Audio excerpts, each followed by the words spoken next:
Jonas au téléphone de l'agence immobilière WeInvest. Tout carrelé. Exactement. On a un problème. Maintenant, la balle est dans leur camp. Bienvenue. Oh waouh. Là, pour le coup, il faut faire un sacré effort de projection. Et c'est fou comme j'ai déjà eu des clients qui juste une petite couche de peinture et la maison, paf, elle a changé. On passe à la suite. Offre envoyée.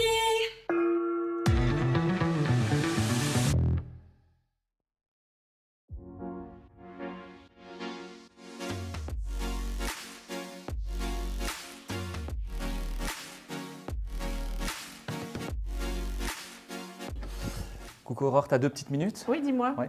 Partie un peu moins glamour du métier de l'agent immobilier, mais néanmoins essentielle, c'est qu'il faut réunir toute une série de documents qui sont indispensables pour constituer un bon dossier de vente. Pour le nouveau dossier que je viens de rentrer sur Polaine, je t'informe que j'ai essayé de contacter le notaire, mais je n'ai pas encore eu de retour.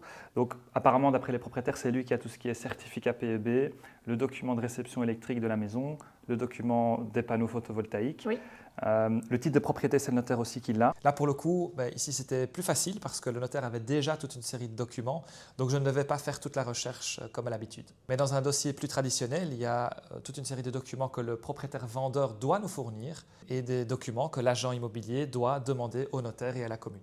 Donc, j'attends un peu son retour et puis je t'enverrai tout dès que je l'ai. Je fais la demande quand je fais la demande de documents, voilà. la BDES. Si tu veux bien faire la demande, ouais. Premier document, le titre de propriété, qui est la carte d'identité du bien et surtout la vérification que le propriétaire est bien propriétaire du bien immobilier. Le certificat PEB, un document que tout le monde connaît aujourd'hui, qui va classer le bien en fonction de s'il consomme beaucoup en énergie ou peu. Ensuite, il y a le DIU, ce qu'on appelle le dossier d'intervention ultérieure. Et ceci comprend en fait tous les documents qui touchent à l'aspect technique du bâtiment. Et ce DIU est très important parce qu'il sera transféré à l'acheteur de la maison et ce qui lui permet, si lui un jour veut faire des travaux, de savoir exactement ce qui a déjà été fait ou pas fait dans la maison. Donc ça préserve la sécurité du futur acheteur et du bâtiment forcément. Il y a le document Certibo qui lui est obligatoire pour toutes les constructions qui datent à partir de 2021 et donc qui garantit la conformité des installations d'eau, donc l'eau qui rentre pour avoir l'eau potable et l'eau qui sort vers les évacuations. L'attestation pour une citerne au mazout ou au gaz. Si c'est une citerne au mazout et qu'elle a une capacité de 3000 litres au plus, il faut faire ce qu'on appelle un test d'étanchéité et une déclaration de classe 3 à la commune. Et c'est la même chose pour une citerne au gaz. Il faut également avoir un test d'étanchéité et une déclaration de classe 3 à la commune, peu importe la capacité. Le certificat électrique, qui est un document très important qui va définir si l'installation électrique est conforme ou non du bien immobilier. Si l'installation est conforme, on aura ce qu'on appelle une validité de 25 ans de conformité. Si l'installation électrique n'est pas conforme, l'acheteur aura alors un délai légal qui sera mentionné dans le rapport pour remettre l'installation électrique en conformité. L'attestation des sols, alors c'est ce qu'on appelle la BDES qui va simplement définir si le bien est répertorié dans une catégorie où le sol pourrait être susceptible à être pollué ou non.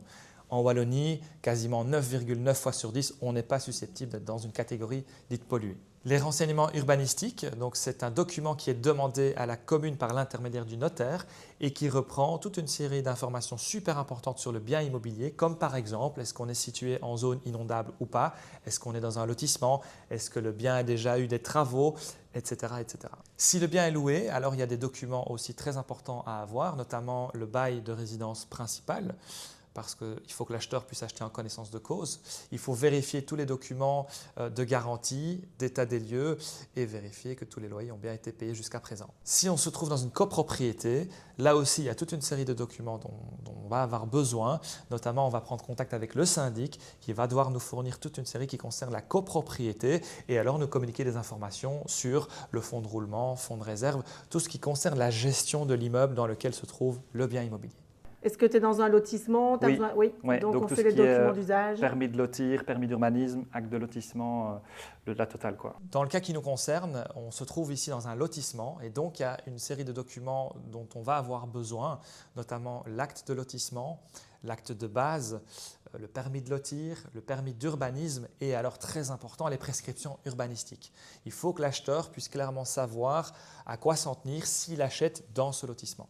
Ok, sans problème, je m'occupe de la demande. Et c'est vrai que BDES, renseignement urbanistique, c'est super important. Donc, tu sais faire ça? Je fais la demande. Allez, merci beaucoup. Merci à T'es toi. la meilleure. Tantôt. Aurore, de son côté, va se charger de récolter tous les documents dont on a besoin en ce qui concerne le lotissement et la commune. Et moi, de mon côté, je vais reprendre contact avec le notaire justement pour récolter tous les documents que je n'ai pas encore jusqu'à présent.